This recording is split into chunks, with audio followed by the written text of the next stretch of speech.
Paul, as we have been saying in this passage here in Romans chapter 5, has been arguing that the person who knows that they are justified by faith is a person who should enjoy great certainty and assurance. We should, because we are justified by faith, we should know and enjoy the reality that our salvation is something that's certain, it's secure, it's something that we're never ever going to lose.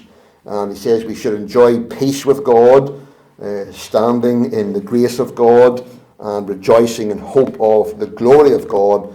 And then, as we looked at last week, verse 5, having the love of God shed abroad in our heart, that sensing and feeling the reality of God's love to us. Those are all blessings that we ought to know and enjoy because we know that we are justified, that God has justified us by faith in Christ. Paul was on in these verses from verse 6 to 8, we're going to look at tonight. He goes on to work that out in more detail and, in a sense, to add to our sense of assurance. He had talked in verse 5, as we saw last week, about the love of God being poured into our hearts, this sense of knowing God's love. And he wants us to fully realise what this means. And so he goes on then in verses 6 to 8 to elaborate on this theme of the love of God. He says, for when we were yet without strength, in due time Christ died for the ungodly. For scarcely for a righteous man will one die, yet peradventure for a good man some would even dare to die. But God commendeth his love toward us, in that while we were yet sinners, Christ died for us. So Paul wants us to know and to understand something more of the nature and the character of God's love. He realizes that it's so vital that we understand something more of the depth and the nature, character of God's love, and what God in his love has done for us. What he's basically saying is nothing can give us a greater sense of assurance and certainty of our salvation than the love of God, understanding as best we can with our little finite minds the depth of God's love to us. And if we really grasp the depth of God's love to us and what he in his love has done for us, it will cause us to have a deep sense of assurance that this salvation that God has provided for us in his love, we're absolutely certain and sure of it. We're absolutely secure in it. Verse 6 really is one of the greatest verses in all of the Bible. If you think about it, for when we were yet without strength, in due time Christ died for the ungodly. There's no greater statement of the love of God that can be found anywhere in the Bible than here.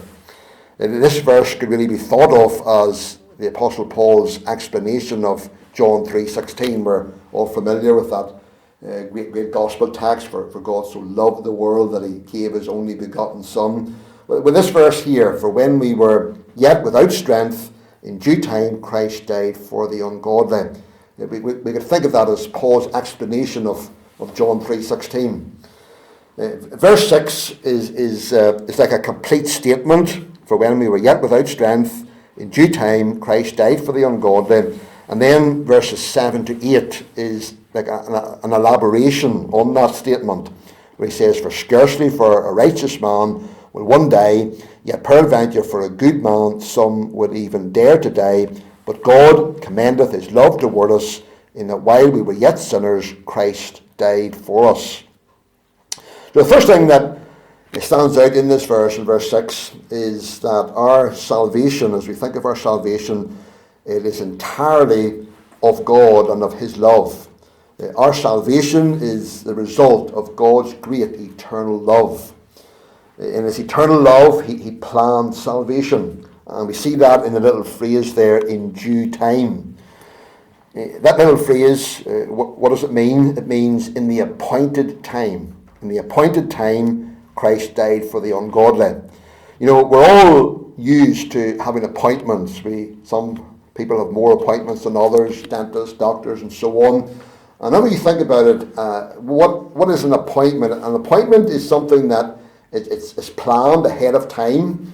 That appointment is made ahead of a certain date, and the plan is made that on such and such a date, such and such a time, you have to turn up and some procedure is going to be done. That's really what an appointment is. Well, in due time, or in the appointed time, here in our text, means that away back in eternity past, before God ever made the world, before he ever made mankind, before time ever began, God planned this great and glorious way of salvation. He made this appointment, as it were, that at a certain time he would send his Son into the world to die for us, and to give himself as an atoning sacrifice for our sin. That was God's plan. God made that appointment, sending his Son at a specific time to come into the world and to die for us. Galatians 4:4-5, when the fullness of the time was come, or when the appointed time had come, God sent forth his Son, made of a woman, made under the law, to redeem them that were under the law.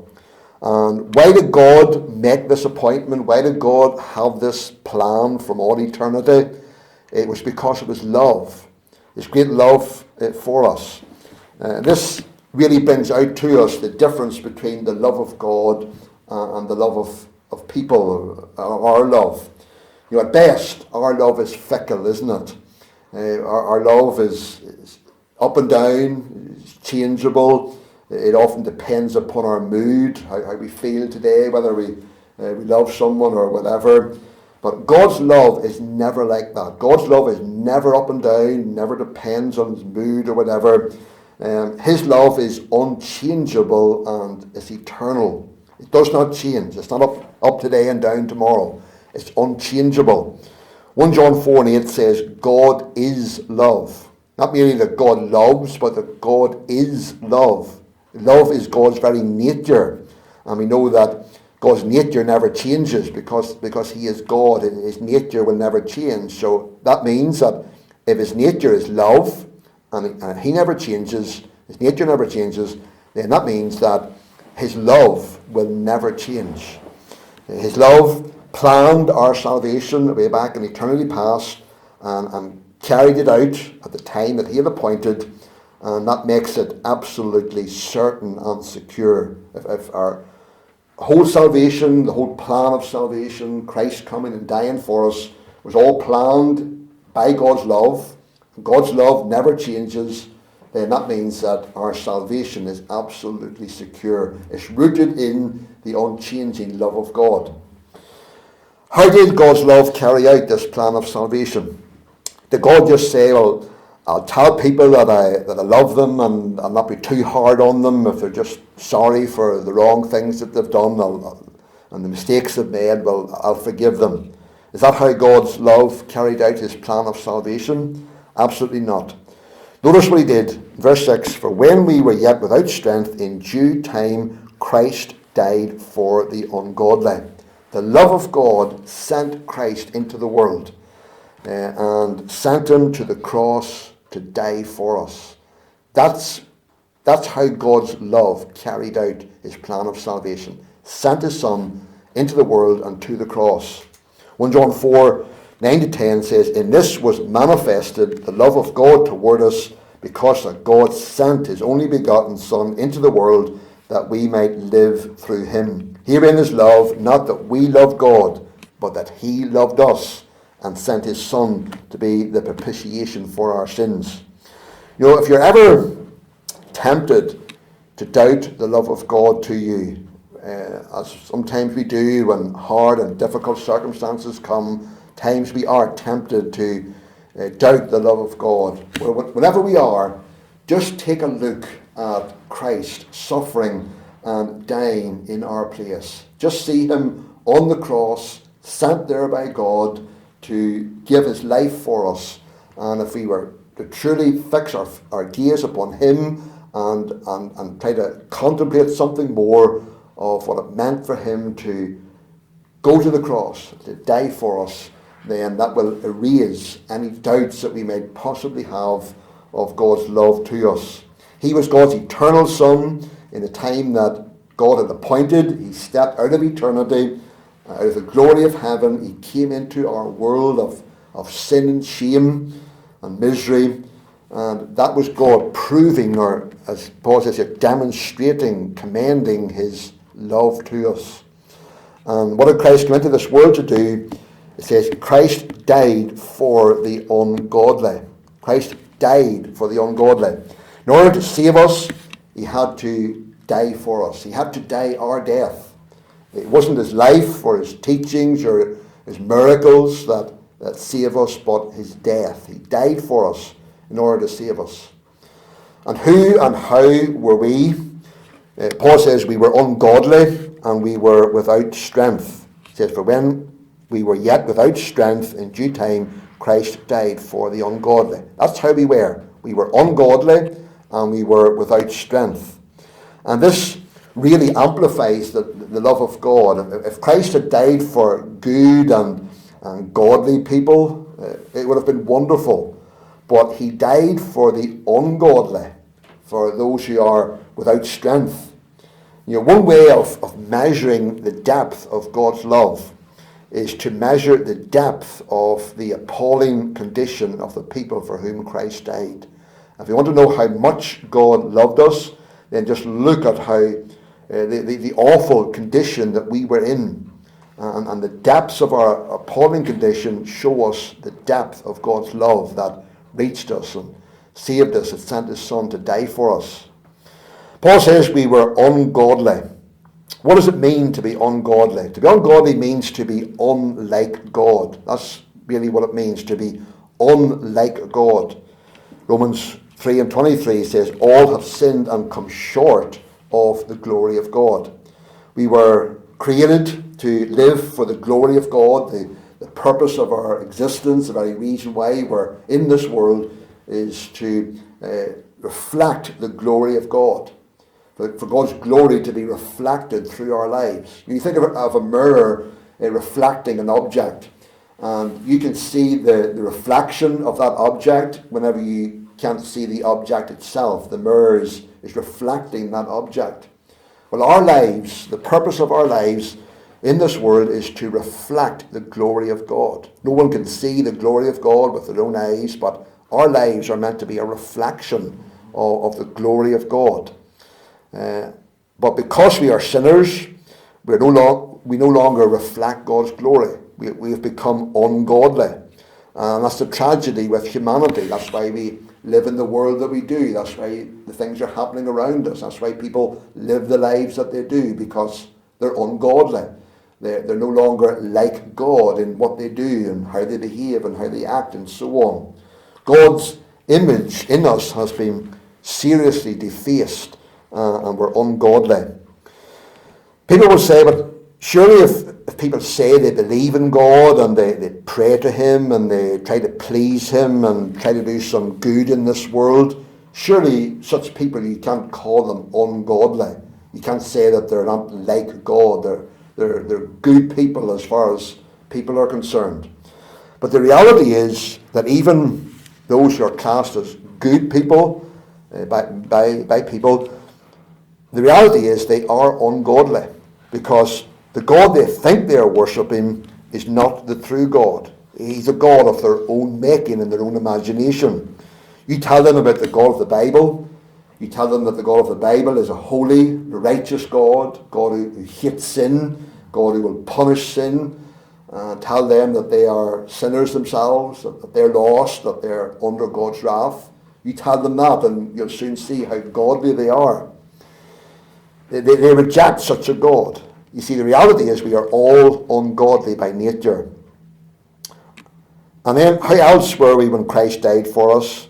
Paul says we were without strength. Without strength. Now, what does that mean? What does it mean to be without strength? It means total inability. You think of someone who doesn't have any strength, as my dad is at the moment, and complaining about no strength in his legs. Someone who has no strength, it means that they have no ability. Some have no strength in their legs. They've no ability to walk. They're incapable of being able to walk because they don't have enough strength to be able to do that.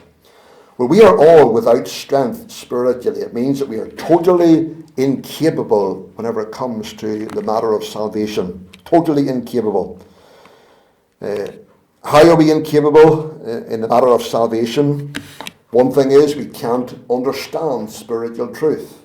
1 Corinthians 2:14, but the natural man receiveth not the things of the Spirit of God, for they are foolishness unto him, neither can he know them. So we're incapable of understanding spiritual truth. That's why whenever you share the gospel with people, no matter how simply you might explain it to them, they still don't get it. They still don't understand it. They still can't understand the simple truth that Christ died for them. They're sinners. They need to accept him.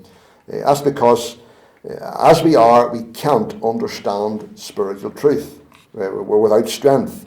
We're also without strength in that we are totally unable to please God.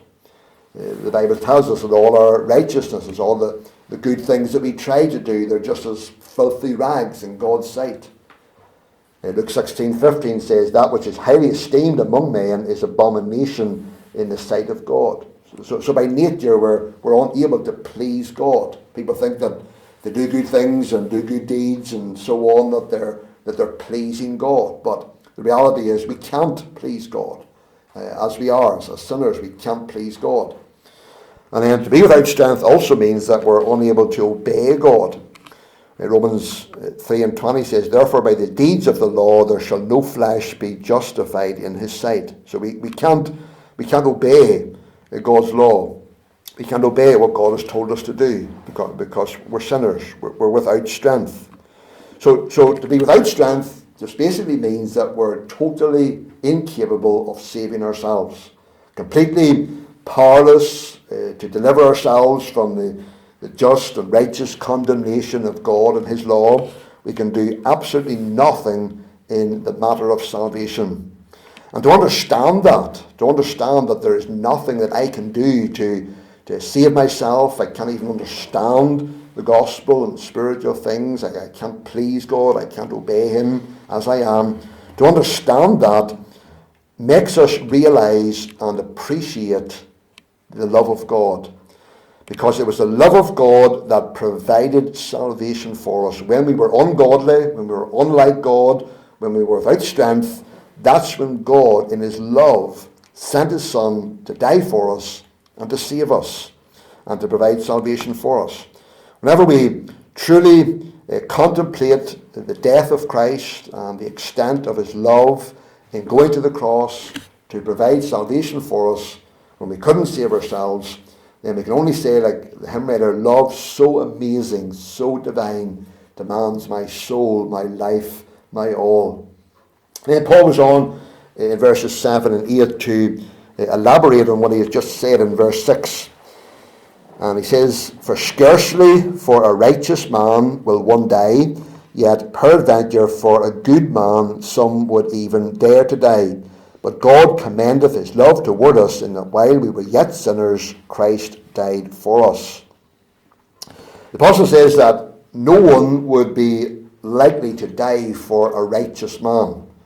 And he says some might possibly die for a good man. That's what he says in verse 7. But he says God showed his love to us in that while we were yet sinners, we were neither righteous nor good, but we were sinners. And that's when Christ died for us. So Paul says in verse 7, what's he really saying here? He says that no one is likely to die to give their life for someone who's righteous, and perhaps someone might be willing to die for someone who is good. What does he mean? What's the difference between a righteous person and a good person?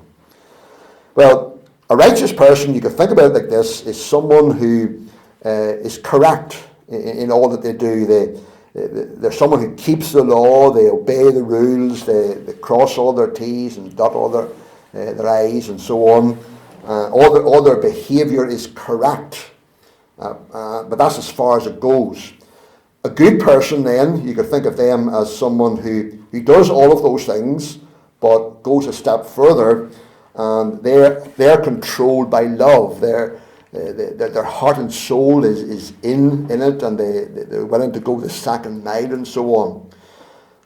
Think of a pianist who plays the piano correctly. They hit all the right notes at the right time, they keep the right timing and all.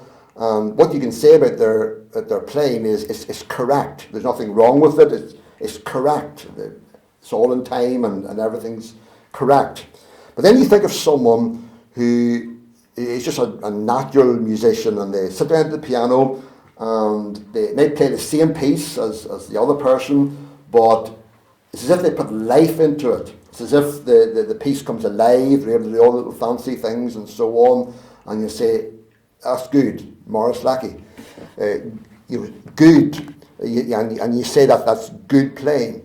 And see, the difference is the one is correct, and that's good as far as it goes, but the other one is good in that it puts life into it, and it just sounds so good. Well, that's the difference between a righteous man and a good man. Righteous man is someone who's correct in everything they do, and that's as good as far as it goes. But then a good man is someone whose heart and soul is in it, and does it out of love and so on. And so Paul says, people don't usually lay down their lives for a righteous person, for someone who's just righteous and just correct in how they do things. But some may be willing to lay down their life for someone who is good. But even at that, there's no guarantee that they would. It's not certain, it's just a possibility. Look at verse 7, he says, for scarcely for a righteous man will one die, yet peradventure for a good man some would even dare to die. So, probably no one would lay down their life for someone who's just correct. Some might lay down their life for someone who is good, but even that is not certain. But Paul says in verse 8, but God commendeth his love toward us, in that while we were yet sinners, Christ died for us. God made his love clear, plain, unmistakable, in that he sent his Son to die for us when we were sinners. We were neither righteous nor good. We were sinners. We were in rebellion against him, and there was nothing lovable about us. We were offenders of God. We were breaking his law. We were pitting our wills against his will. We were moral failures. We were haters of God. We were the very opposite of righteous and good. We deserved God's wrath. But that's the kind of person that Christ died for. And that really amplifies the love of God, doesn't it? It helps us to understand, as we think about that, something of the extent and the depth and the character of God's love. That we, who were sinners, not even good, not even righteous, but sinners in rebellion against him, and that's when he sent his Son to die for us. Dr. Martin Lloyd-Jones says, God proves his love toward us in that while we were like that, when we deserved the wrath of God in his justice and punishment and perdition and banishment out of his sight, God actually sent his Son to die for us. If that does not prove the love of God to us, nothing ever will, nothing ever can. So the more deeply we realize our sinfulness and how we are by nature, then the more deeply we will appreciate the love of God. That's really what Paul is telling us here. So his argument here is our salvation is absolutely certain and secure because it doesn't depend upon us or anything that we do. It depends solely on the love of God. We were sinners, we were ungodly, we were without strength, but God showed his love to us that while we were in that condition, haters of God and living our lives without him and rebellion against him, that's when he sent his Son to die for us. Our salvation is absolutely and solely dependent on the love of God, a love that was proven by Christ dying for us. How can we have any doubts about our salvation, about God, the fact that God will save us and take us into his presence someday, whenever we consider the extent and the depth of the love of God to us. So trust that will be an encouragement to us as we just think about the reality of God's love and what He in His love has done for us. We are totally undeserving of it, but He sent His Son to die for us. So trust God will bless that even to our hearts tonight.